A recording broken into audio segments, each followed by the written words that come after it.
ជំរាបសួរពុកម៉ែបងប្អូនដែលចង់បង្កើត ID ដោយខ្លួនឯងនឹងថ្ងៃនេះខ្ញុំនឹងប្រាប់អំពីការបង្កើត ID ថ្មីមួយសម្រាប់ download ដំបូងយើងបង្កើត Gmail មួយហើយបានយើងបង្កើត ID តោះនេះយើងដាក់ឈ្មោះ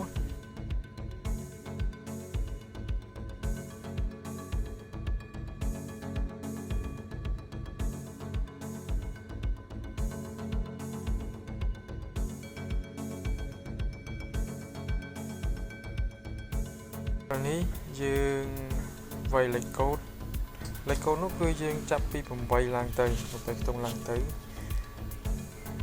លេខកូដខាងមុខដូចលេខកូដខាងក្រោយដាក់ឲ្យដូចគ្នាបន្ទាប់មកយើងវាយលេខទូរស័ព្ទដើម្បី confirm ជាមួយនឹង Gmail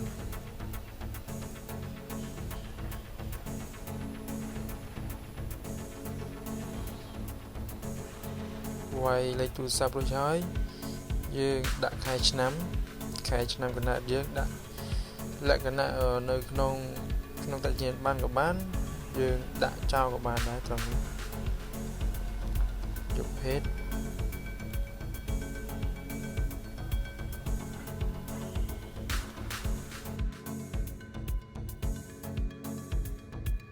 មកចុច send ដើម្បីឲ្យផ្ញើលេខកូដចូលមក confirm ជាមួយនឹង Gmail ហើយវានឹង confirm 6ខ្ទង់ឲ្យយើង confirm ឲ្យចុចវាមក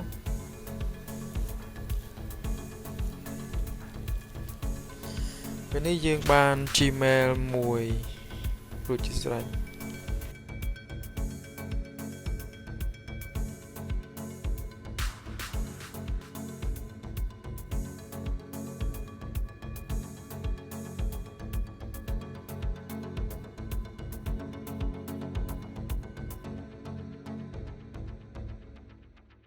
មកយើងបើក iTunes ដើម្បីបង្កើត ID នឹងមក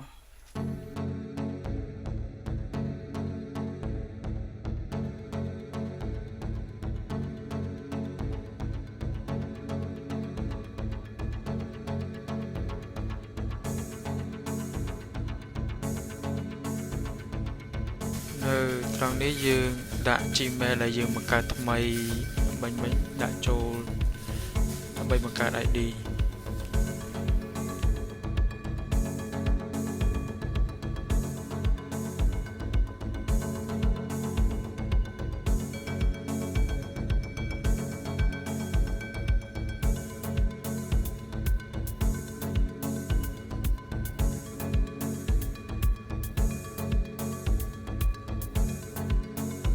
ត្រង់លេខកូដនេះយើងវាយជាអក្សរធំ3ខ្ទង់ហើយនឹងលេខបន្ទាប់មកដាក់អក្សរតូចនៅខាងលើនិងនៅខាងក្រោមដូចគ្នា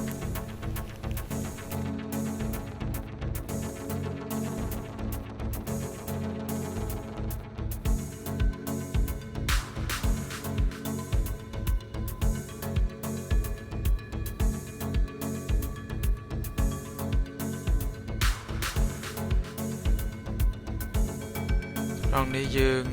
វាយឈ្មោះហើយនឹងខែឆ្នាំកំណើត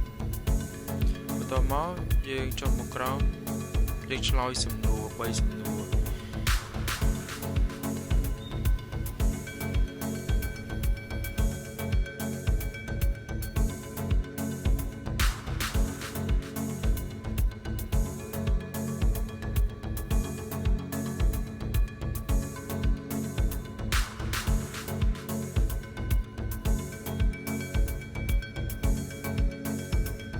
នេះយើងត្រូវចុចពាក្យថាណាន់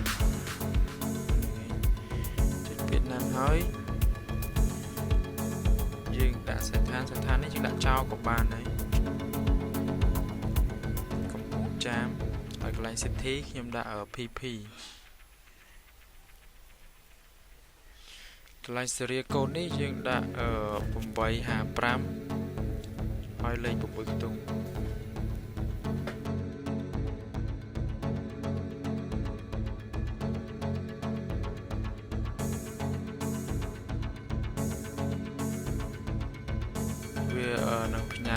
លេខកូដទៅ Gmail ដែលយើងបង្កើតថ្មីដើម្បី confirm ID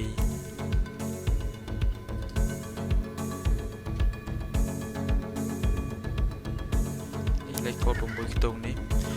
យកទៅដាក់ចូលក្នុងកន្លែងយើងបង្កើត ID